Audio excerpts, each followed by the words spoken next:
Welcome back to the story of Genesis. We are in chapter 19, and today we're going to look at chapter verses 14 and probably 15. It says, "And Lot went out and spake unto the sons of Lot, which married his daughter, and said up, and get out of this place, for the Lord will destroy this city. But he seemed as one that mocked unto his son in law.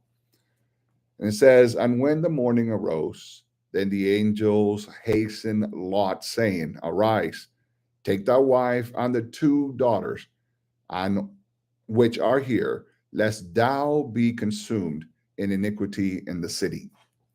So we're looking at two different verses here. The first one is that the angels had told Lot, we're about to destroy this place because the blood of the people have cried out. The people are crying out because there's so iniquity. There's so much that is happening on this earth.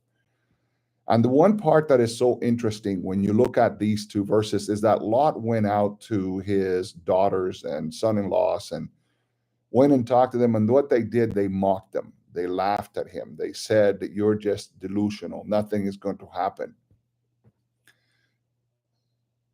I don't know about you, but I've been preaching since I was about 12 years old.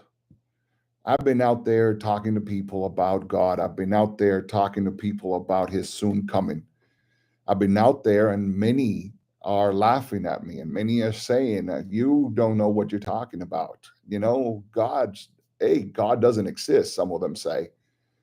Most of the individuals that I try to do studies with, they're so busy in their lives, they're so busy doing their thing, they're so busy enjoying whatever this earth is, that they too are not seeing the prophecies that are being fulfilled right now before their very eyes.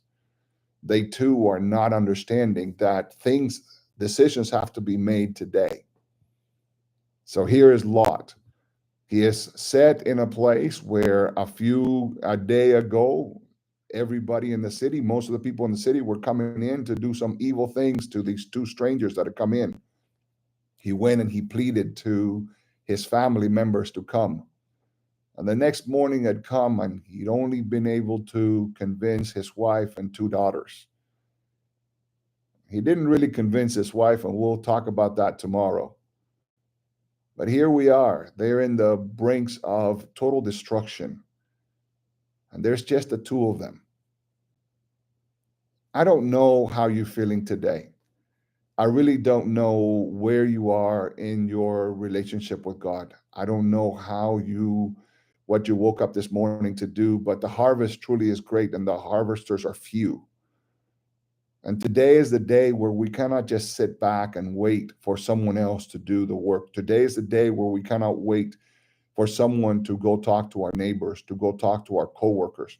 I know it's hard sometimes, especially when you are, a Seventh-day Adventist and you're looking at talking to people that Saturday is the day to worship, that Saturday is the day that God set aside for him to be worshiped.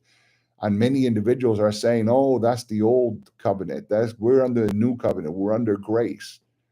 And it says we may be under grace. And yes, grace is important because without it, we wouldn't have salvation. But without us taking the time to acknowledge that God is the creator, and that's not till Exodus 28 that the command is given, but it started from the beginning. We read in Genesis chapter 2 that God created the Sabbath. But here we are. We're finding ourselves once again where Lot was found. We're pleading to our brothers and sisters. We're pleading to them to let them know that Christ is soon to come. The prophecies are happening. If you read Daniel and Revelation, you can see that things are being fulfilled before your very eyes. Today is not the time to sit back and say, oh, I don't know what to do. Oh, I don't know what to say. Today is the time for you to get up and say, hey, destruction is near, and we need to get out of this city right now. We need to give our hearts to our Lord right now because tomorrow will be too late. I hope that you're listening. I hope that you understand. I hope that as you go through all of these videos that I've put together, that you understand that I'm not just studying the Bible just for the sake of it. I'm telling you because the time is now. I'll see you tomorrow.